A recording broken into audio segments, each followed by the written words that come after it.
think through the buyer experience. Like if you can treat your buyer experience as good as most founders are now, knowing that they should treat their developer experience and their user experience, it's the same thing.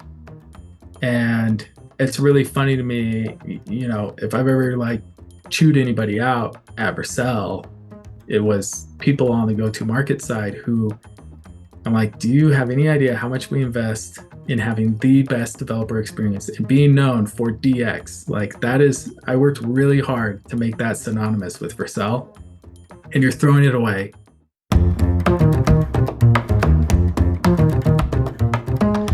Today, we're excited to have Hank Taylor on the show. Hank is a fractional CMO and advisor to many different startups. He previously was VP Marketing and RevOps at Vercel and held leadership in IC go-to-market roles at companies like GitLab, Neo4j, and Trade.io. And in this episode, we're going to discuss detailed tips on automating the sales development rep role, the rise of product advocates, which is a really exciting term that Hank has coined, and advice for startups and much more. So welcome to the show, Hank. Thank you. Excited to be here. So I want to actually start off with a tweet that kicked it all off and at least got me quite excited to chat with you. And for those who aren't watching, I'll read it off briefly. But basically, Hank tweeted out, "At Vercel, this decision drove the highest conversion from inbound leads to both enterprise and paid self-serve I'd ever seen from prospecting. Any team selling a technical product can execute this. I avoided hiring SDRs from 1 to 10 million ARR, preferring automation that covered 85% of what most SDRs can do.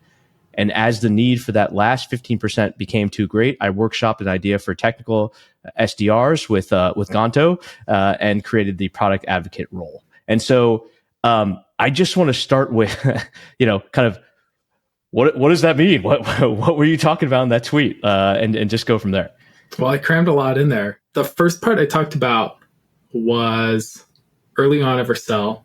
I was like person number 30, and I was person number 30 at GitLab, which was another hypergrowth one, though I wasn't there as long. I've been first 50 at many companies. I like to join them small.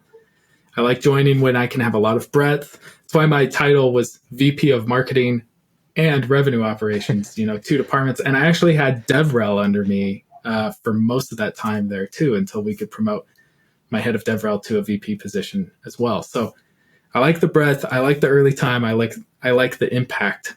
At Vercel, I joined he eventually became the COO, but he was the VP sales when I joined.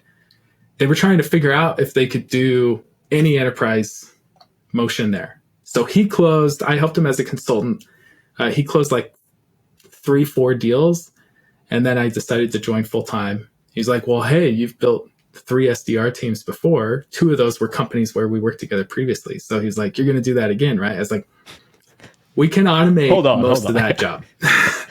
And part of my resistance was, one, and I still work with this guy, and I never will let this go. He didn't let me buy a monitor. Like, that's how poor Vercel was at the start.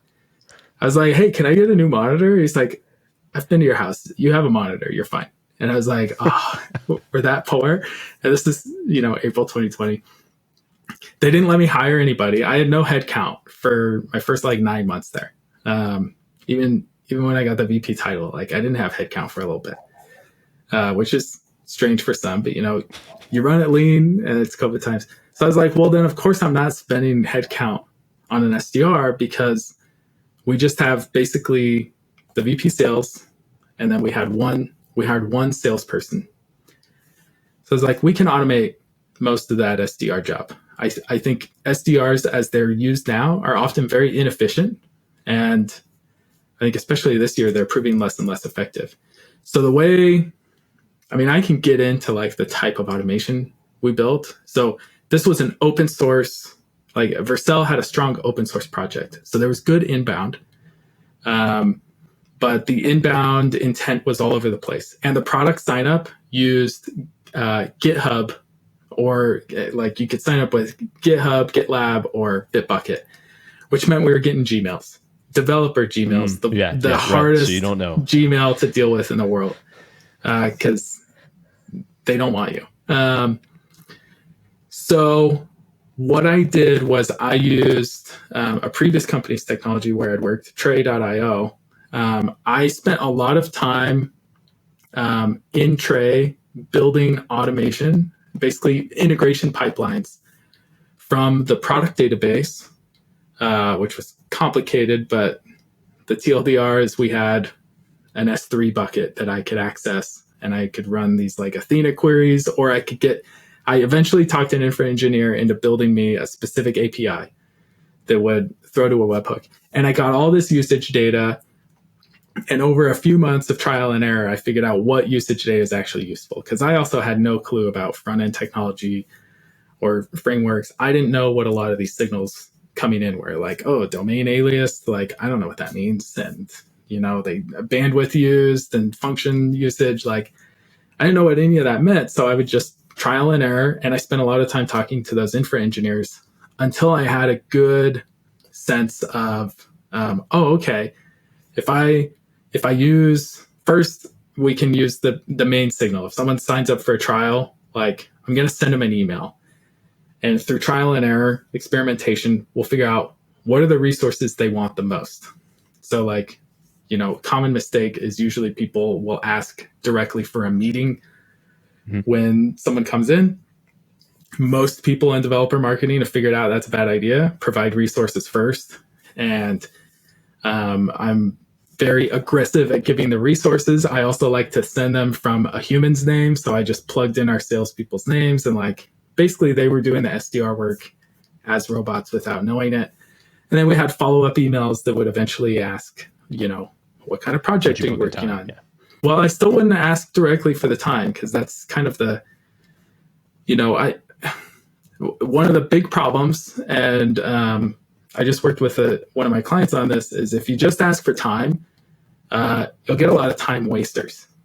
And this is true, like in like the developer marketing, the people whose time you want the most and the people who want your time the most are not the same people, unfortunately. Like, that's how you get stuck on calls with interns and students, and people at startups that will never pay you money.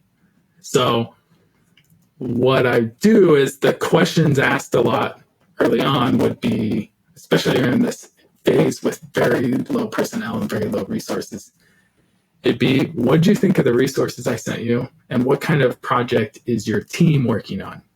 And try and get them to respond with something a little qualitative that then would show up in the salesperson's inbox, and then they could reply with like, that sounds really interesting. Here's something I could do to help if you hop on a meeting with me. And that's how we would get to the meetings. Now that worked for the first year and a half. And that's when that last 15% started to aggravate, because you can see the missing 15%. There's no multi-threading. There's no researching. There's no connecting the dots between, what else, like the other people coming in. It's very automated. It allowed the salespeople to focus, but it didn't allow them to give good attention.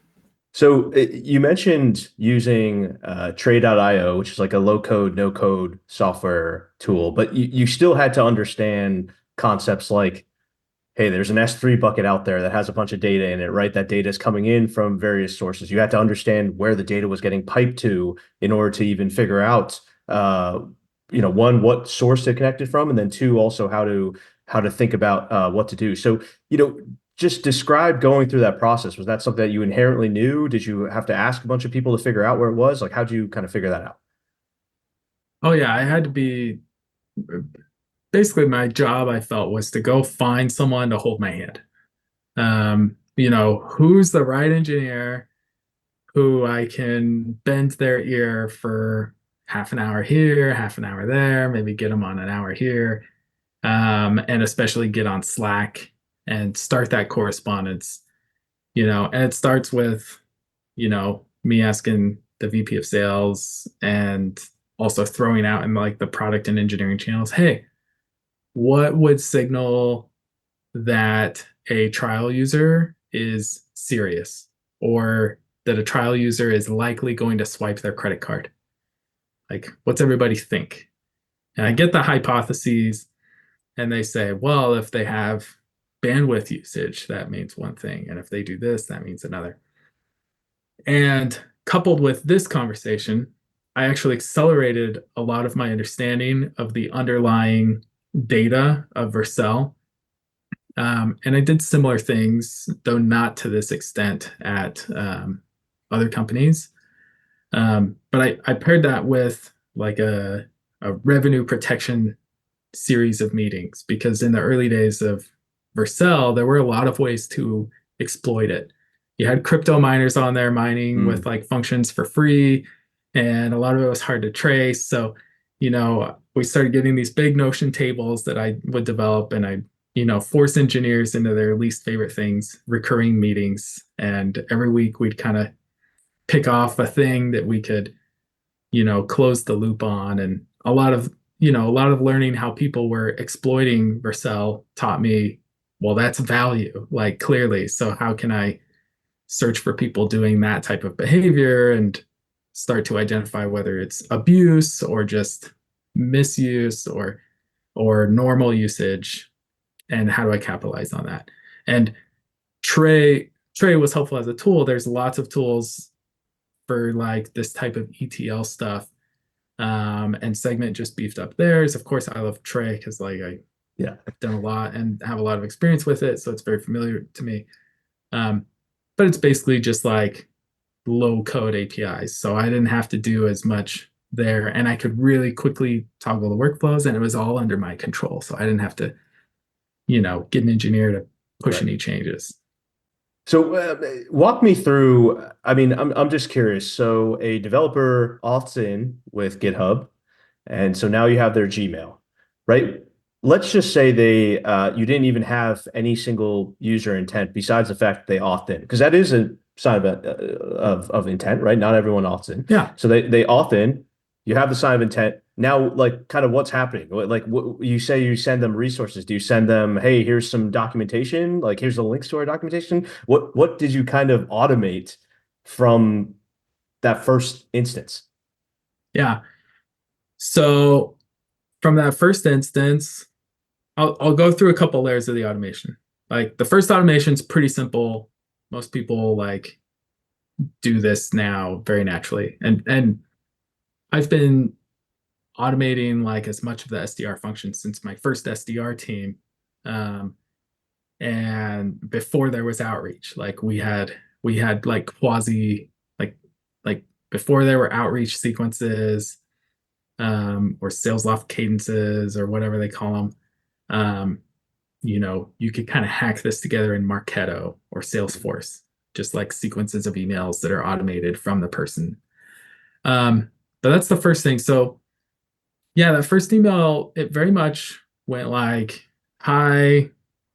We almost never had their first name, so I'd say hi there, the default first name, say hi there, and I have a whole bunch of rules. I don't know if you put resources in this, but we could put I have like my I have a guideline doc for Oh yeah. writing emails, and it's got two rules: be valuable and be interesting.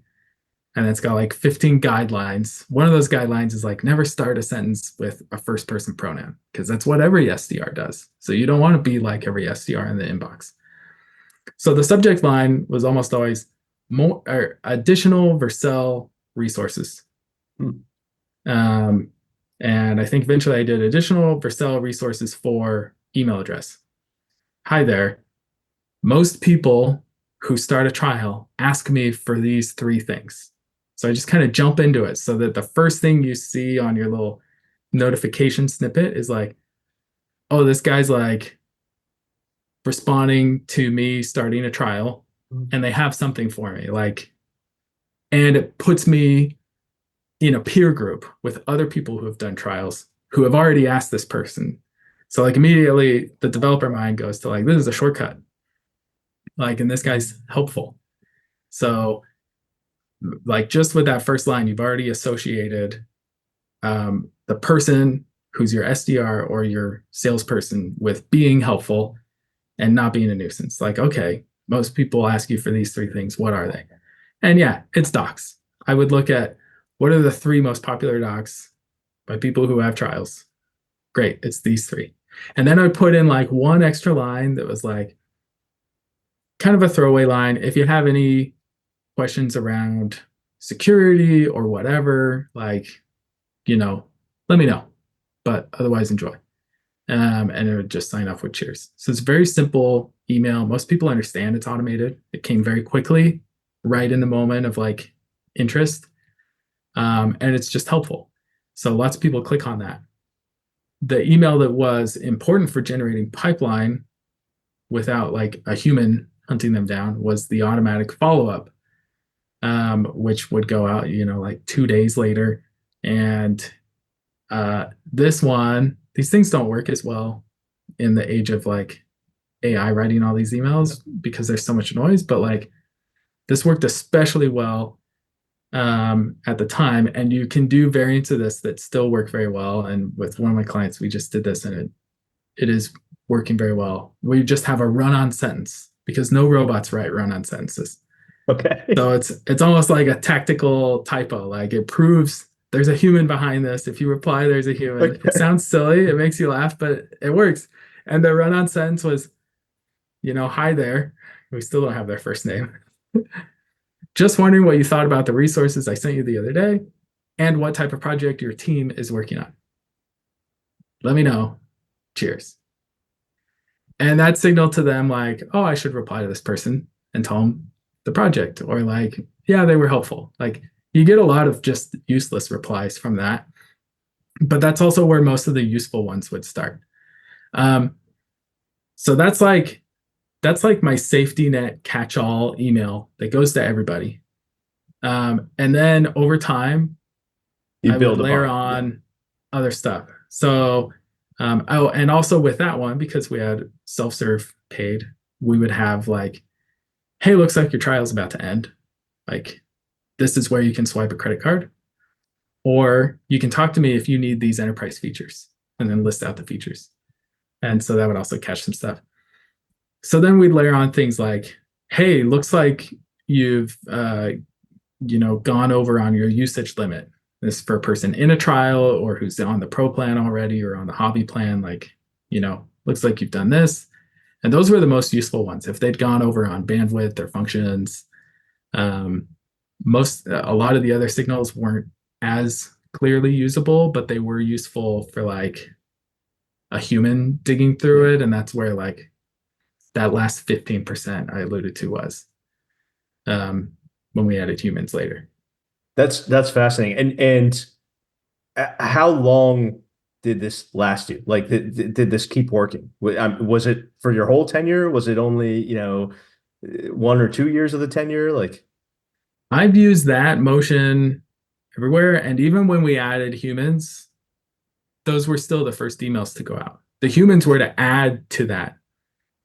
That's another thing that I think a lot of people mess up is they'll add humans to replace automation. But my philosophy is like, no, add like automate everything you can and use humans to do extra stuff that only humans can do.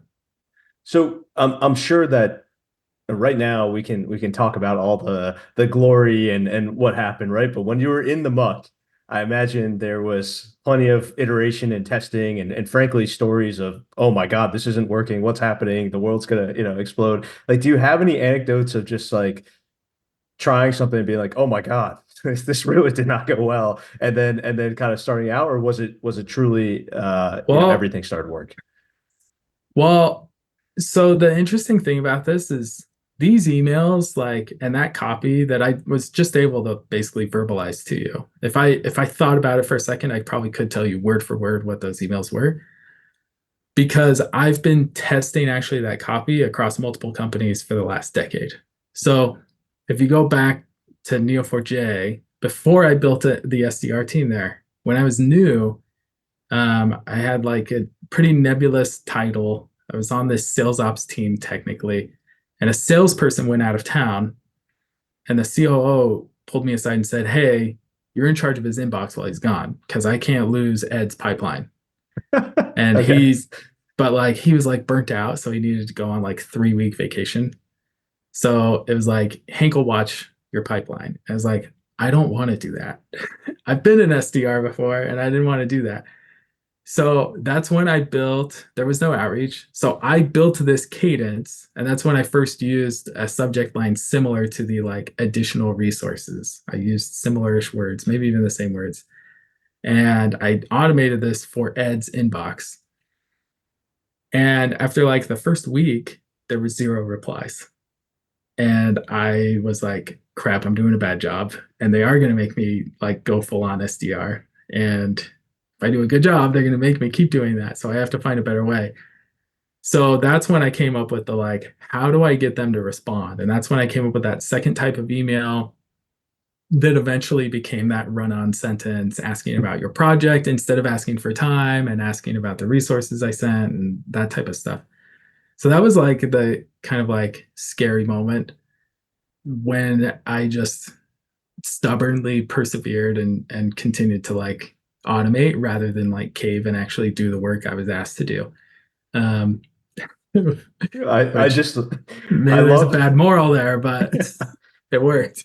Well, my favorite is, you have the grammar police and the phishing and spam filters are all mad about, how your run-on sentence is getting through, but it's pretty amazing. It makes sense when you actually think about it, especially in this day and age of AI. I even think that that's still something that would work. But Yeah. you meant, sorry, go ahead. And I'll say to wrap the story, when Ed came back, he was like, Hank, what'd you do to my inbox? And I was like, is it bad? And he's like, this is the most replies I've ever had in my life. Can we keep doing this? Like, I was like, sweet. And eventually we rolled it out to North America, and the Europe sales team did not want to adopt my automation. And then as they saw the pipeline of North America start to pile up, they're like, okay, Give me Hank, that. like, give me that. And then I built that, and that's when I built my first SDR team was that, and we built on top of that automation. But yeah, just to wrap that story. Yeah. Well, so GitLab, Neo4j, you clearly built out SDR teams there as well. And I guess the question that I have for you is, product advocates came during Vercel, but clearly you did a good job at those previous organizations building out those teams, right? So I guess like sort of, what was the problem, right? Like, I mean, it seems like This things were exactly working, right? this is exactly what that VP of sales who became the COO, that's what he said to me. He's like, why do you want to innovate on this? You've already done it twice at technical companies. Um, I remember, and I'm still close with many of those SDRs that I hired. And a couple of them ended up working at Vercel again, actually, in different roles. But um, I still remember like the pain of like, okay, Neo4j is a graph database. Most people listening don't really know what a graph database is.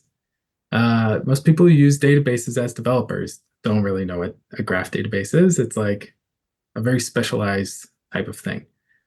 Um, so first, I get a fresh from college SDR. That's the typical move. That's how you get them Yeah. like cheap and scalable. Um, and then you're like, do you know what a database is? And they go, no. Okay, let me explain what a database is. Cool. And I'm paddling to keep above water on this explanation, right? And then I go, great. You know what a graph is? And they're like, yeah, like a line that goes like this. No, we call those charts at this company because graphs are this special type of mathematical relation. And we have a bunch of PhDs teaching companies how to use those. And somehow I've got to get across to you what the value prop of a Mm. graph is. And so I'm drawing on whiteboards. I'm coming, that was great because it helped hone the pitch and whatever. But here was the idea at Vercel. At Vercel, I've got all these replies coming back to the salespeople. When they ask a technical question of a nature that a salesperson is not used to on a discovery call, so often like uh, then to them that means it's either a pre-discovery question, so like a question that has to be answered before they'll even go to a discovery call, or it's a nonsense question that a hobby user or free user like is going to ask. Most of the time, it's that latter one. And if you're an AE and you're trying to wrap your head around edge networks and edge Right. functions and bandwidth, like, and any technical question you get in your inbox requires you to go ask an engineer, like that's pain, especially when like, Vercel's doing well. Like there were lots of other things going on that were driving us up. So there wasn't like that, and we hadn't like massively grown the sales team yet. So everyone was kind of fat and happy.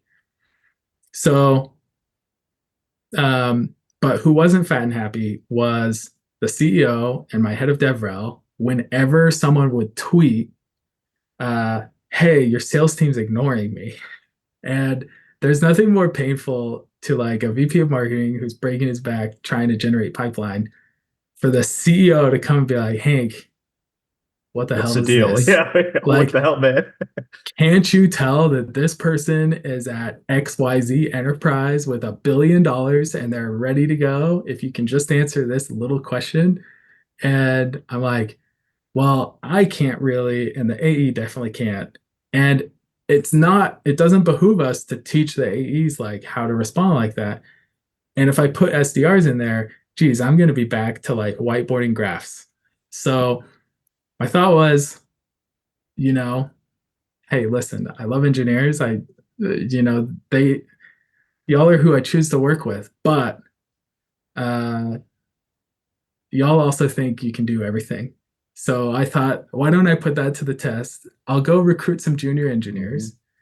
Part of this was sparked by I worked at Lambda School for a little bit, which was effectively a boot camp for junior engineers. And part of my argument while I was at Lambda School was, hey, we don't have to place all these people in like the highest paying engineering jobs. Some of them could really use the stepping stone of an engineering adjacent job. And as a matter of fact, we had a couple very successful customer success engineers, that kind of like engineering adjacent job at Vercel, that were from Lambda School. So I thought, hey, let's see if we can recruit people specific for this, because I think it'll be easier to teach. If I recruit right, it'll be easier to teach one of them how to write and speak and hunt out money than it will be to do the reverse, to find an SDR and teach them all these technical concepts that also they're only going to use at one company. Like that's part of the True. it's part of the problem for training, like technical training for AEs and SDRs, is that knowledge is somewhat ephemeral and somewhat useless. And so you see as the companies scale and those people become more mercenary, like they depend more and more on sales engineers, which are super expensive and hard to find. So now I've got another reason. Ooh, if I can farm SEs instead of AEs, we'll have a better time in the long term too. So now I'm kind of meandering on various reasons, but for these reasons, and we had the perfect woman as a first like product advocate candidate. But the rule with like any sort of SDR team is you have to have two people to make sure that like you have to have an A and a B and make sure that they both can succeed. So it's not just like one special person. So we took this woman from CS. She had done a little marketing work for me already. And then we went and found a fresh grad. He actually had a CS degree, but like wanted this type of job. And that's how we started the PA team. I love it. That clearly is solving for the pain. So basically the product advocate just title and role is brilliant. But I think I've heard you describe in a post, we'll link to it in the show notes, but I think you called them technical SDRs essentially. So is product advocate the way to kind of make the job more compelling for some of those grads? Is that the reason why for the title change or? Yeah, I never use that term with them Okay. because no engineer wants to be an SDR. Yeah. Um, And maybe nobody wants to be an SDR, period. But a lot of people see it as a stepping stone. So when I pitched this job, I would tell them like about my experience building SDR teams and how I needed that function, but I needed a person who was technical. And so I had, some technical steps in their interview. It's not a full engineering interview, but it's enough to know that they could hang.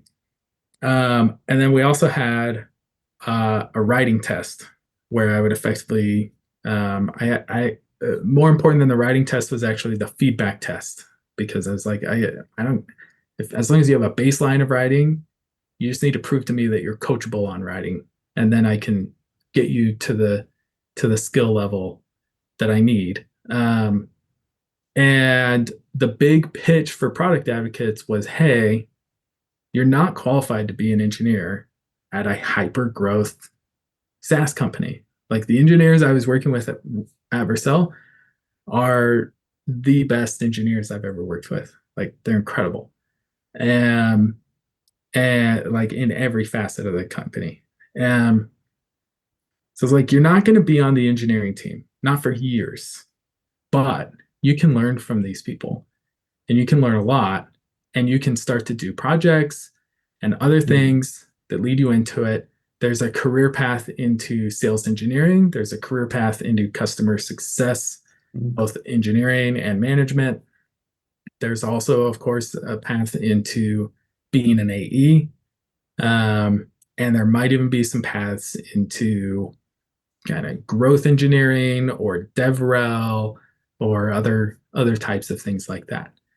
And that proved true. Like pretty much all of those original product advocates are now in different roles.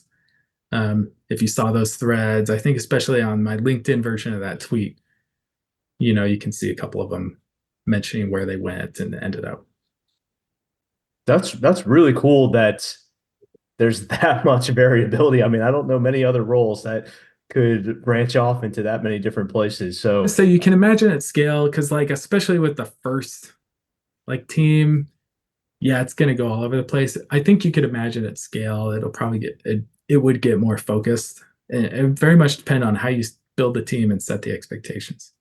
So we talked about, getting them from these, uh, let's call them boot camps or out of college, to start these roles. In terms of training them, what does that look like? I mean, they've never sold before. They've, in many cases, maybe haven't even interacted with a customer before, right? So what does that look like?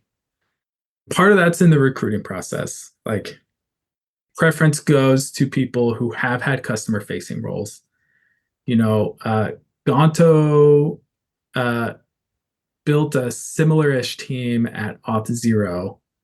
And he would look for like people who were on the geek squad and like very customer facing, had an aptitude for technical, maybe hadn't had like the training that I was looking for, boot camp grad or CS grad.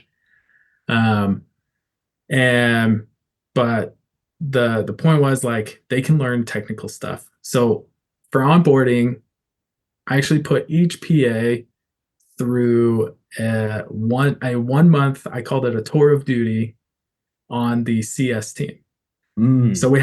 I had a great manager for this team, Lindsay Gilson. She's one of those people who can just kind of do anything and you throw her into the chaos and she'll figure it out. So I was like, you're going to build this team that's never been built before. She'd been an SDR for a little bit at a non-technical company, but um, yeah, basically she wouldn't manage them for that first month. She would kind of meet with them and make, you know, make sure they knew, hey, you're coming back in a month from CS.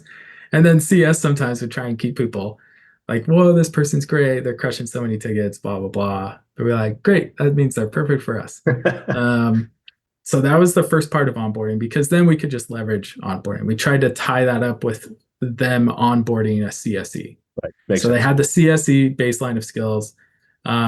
We would do some extra things on the like technical front, but not too much. Like we kind of outsourced to other part of the org the technical training, and it just had to be enough that they knew who do I go ask for questions? Because that's a lot of what early CSEs do, is knowing who to ask to get an answer for a ticket.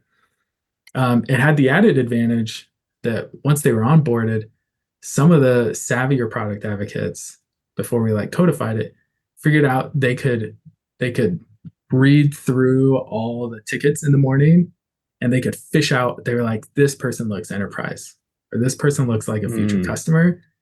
They're like, That's and they mine. could I'm gonna go. and they could just be like, I'll take this ticket off your plate, CS, no problem. And one woman, like, it was that first product advocate, like she crushed with that. She over her 2.5 years as a PA, I think I think she told me when I talked to her recently that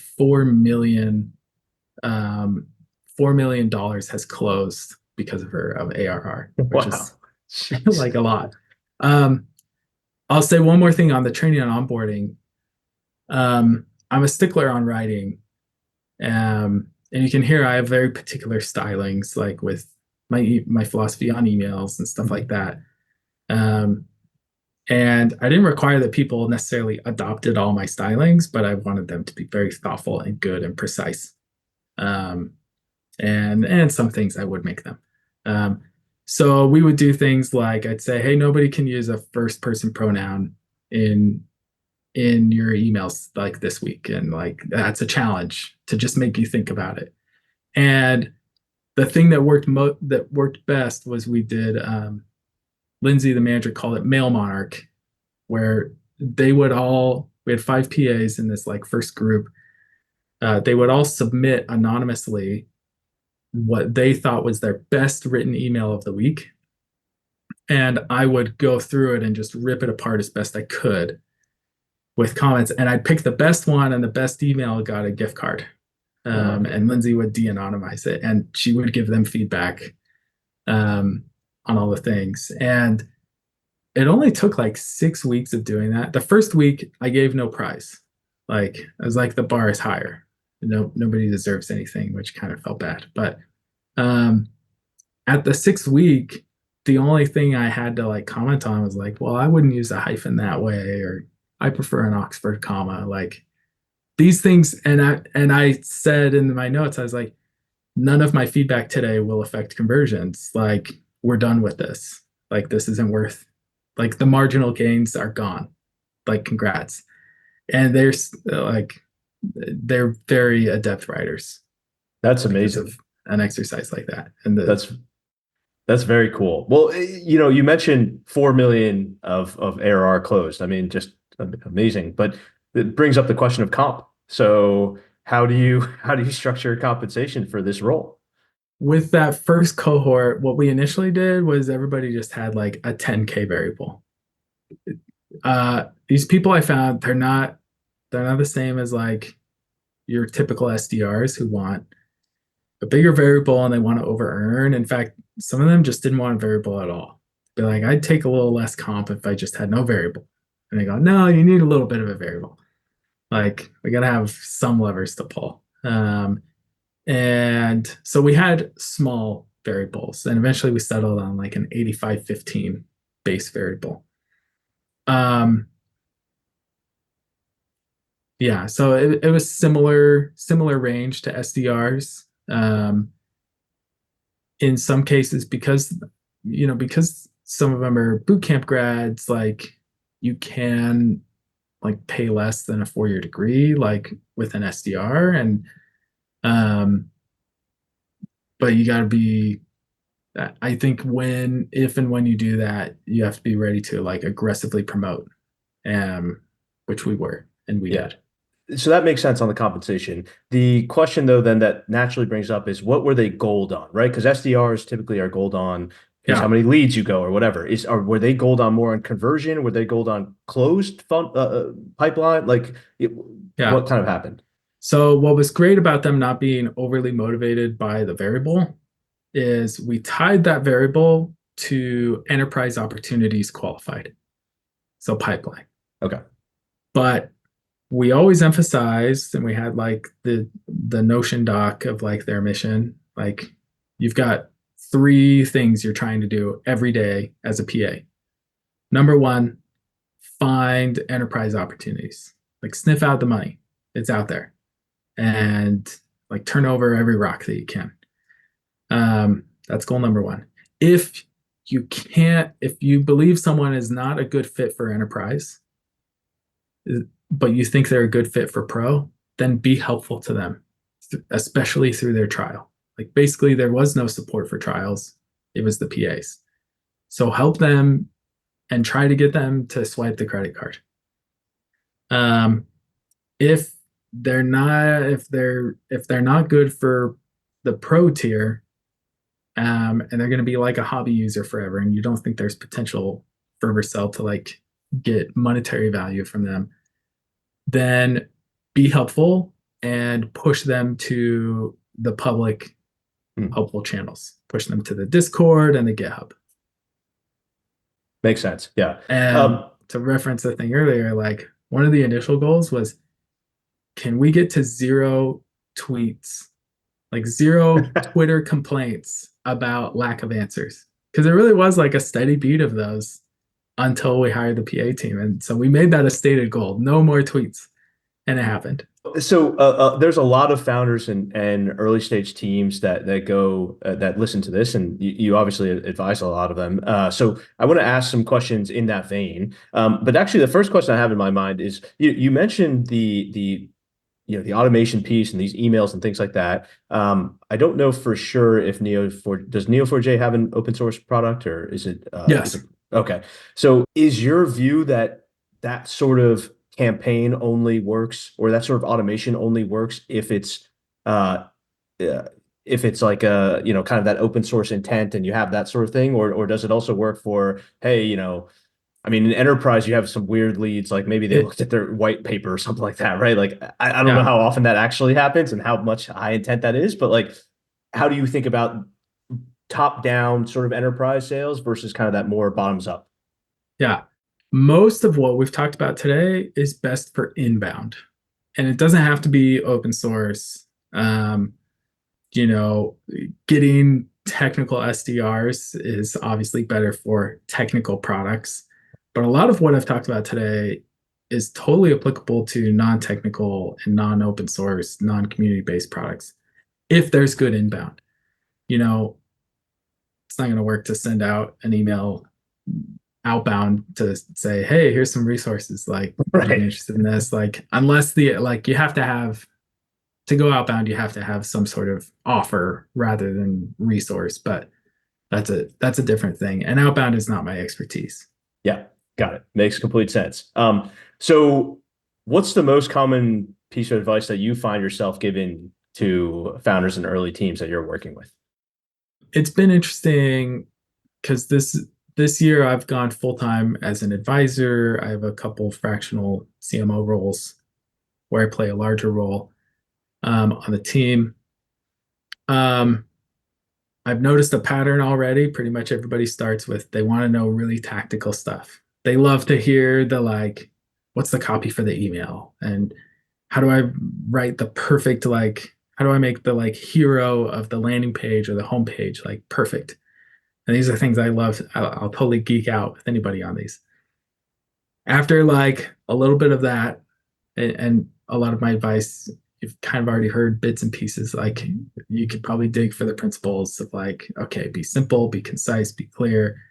Um, um, but after that, it often turns to like, wait, how are we gonna build a strategy and an org to like scale for this? And my my biggest thing there, which like product advocates are a great example of, is you can approach everything with first principles. I'm very wary at the very smallest stages of a company. I'm very wary of instituting the B2B SaaS playbooks, and I've seen a lot of companies like they hire just a typical SDR team with the ratios they saw on a LinkedIn post, and it's very inefficient, or like it lacks the training or the right man. Like there's a lot of things that can go wrong when you don't think in first principles for your company. But generally, um, generally you kind of intuit like what's going to be what's going to be best here for people buying your product. And if you really think with empathy, not don't empathize for the typical B2B SaaS buyer, empathize for your buyer. And that like makes a difference. I think the first principles thinking makes a ton of sense, especially with all the stuff that you can get out there. I mean, you have SaaStr conference, all these sort of things. People are sharing all this advice. Like in the end, you got to take it, synthesize it, and bring it to the context of your organization. But I know what a lot of founders will say. They'll be like, Hank, awesome. This is so cool. Amazing you did all of this. I don't have the time, right? You're telling me to go and do this, and you're saying do all this automation and hire these product advocates. How am I supposed to go recruit those people? And then you're saying set up this automation. Like I got 50 million things I'm trying to do. How do I go and handle this? And what's your best advice? Is your best advice like, hey, just hire somebody with really high aptitude and say, hey, this is your job and now go after it? Yeah, there are two approaches that seem to work, right? There's the like, if you have something that you're, as a founder, that you're convicted of, that you're like, I know this will work, just need somebody to do it, then just go find that person and have them do it. Um, and a very great simple example is on the sales side. Like once you've gone through the motion of selling like 5 deals as a founder, like you should find a salesperson.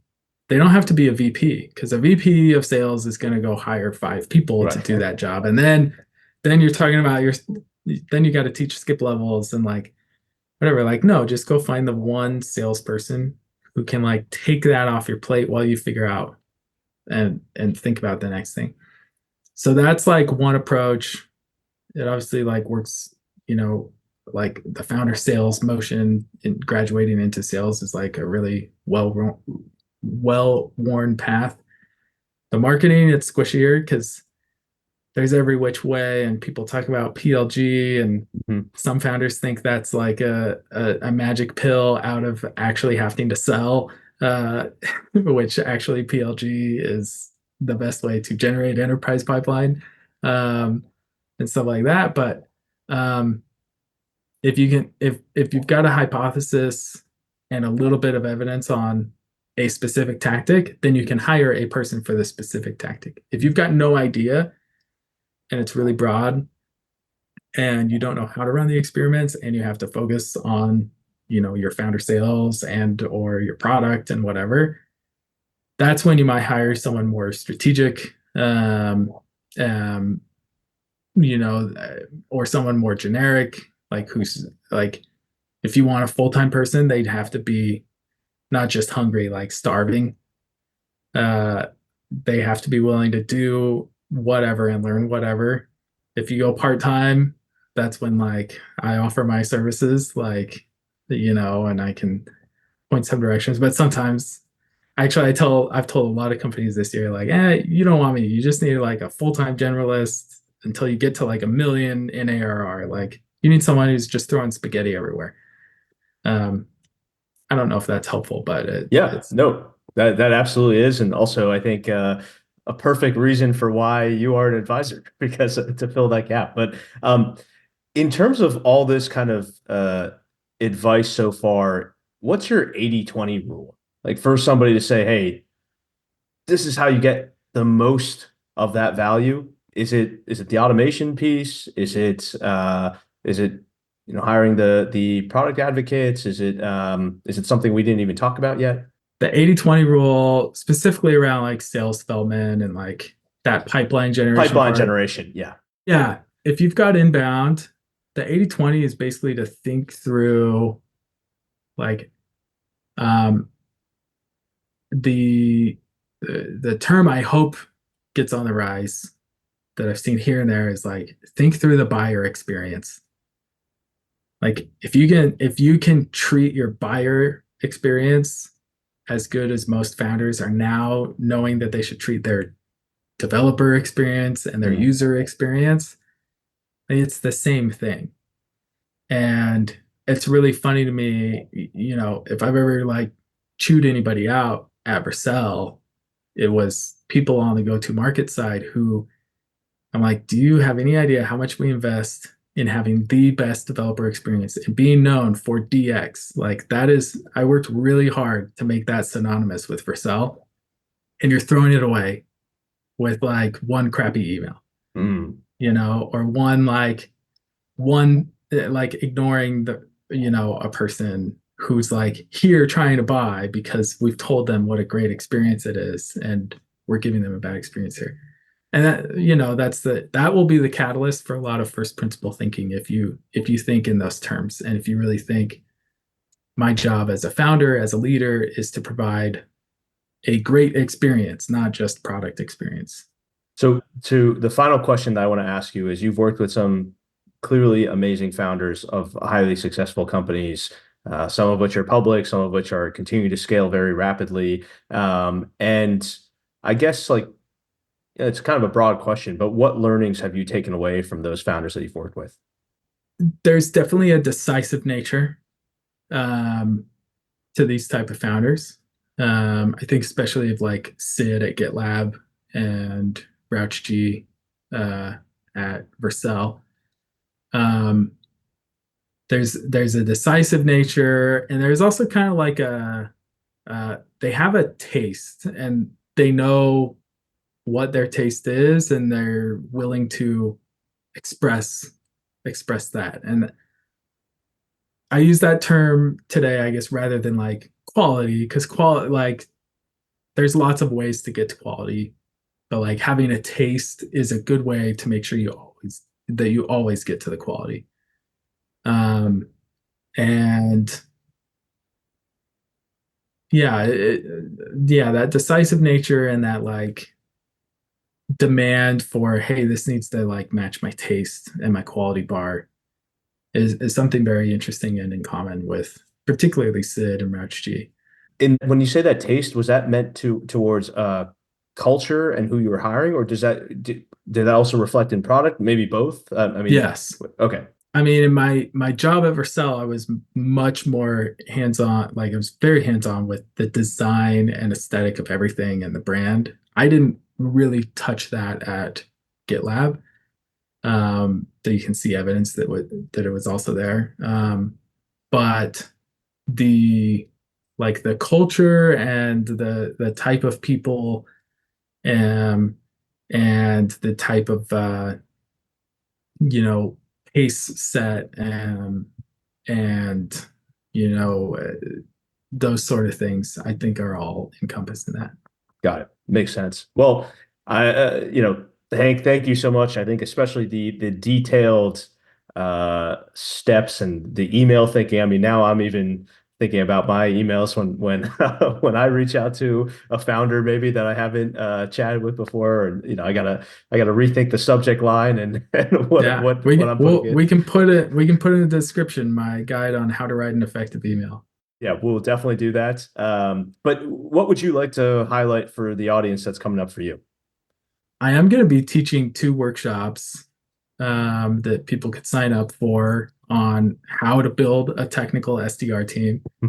So yeah, if people were to sign up through this, what would be a promo code? I can give $100 off. What would be the best Yeah, promo code for this? that sounds great. I mean, I think just, if someone says bold start, that's There you easy go. enough. Use So use yeah, bold start if you sign up. That's at growthsprint.dev, or you can look at my Twitter at the Hank Taylor. I'm happy to connect and DM with anybody about this type of stuff. I obviously like geeking out on this. And I thought you asked, good questions. You had me thinking and remembering, um, through stuff that I haven't thought about in a while, and had to dig deep on. But well, it's always fun doing this. So thank you so much for the learnings and the tactical advice. And hopefully a lot of founders and teams will be coming your way. Maybe not too much, but enough to keep you filled for 2024. So yeah, awesome. great chatting with you, and thanks for all the insights. All right. Thank you, Shomer.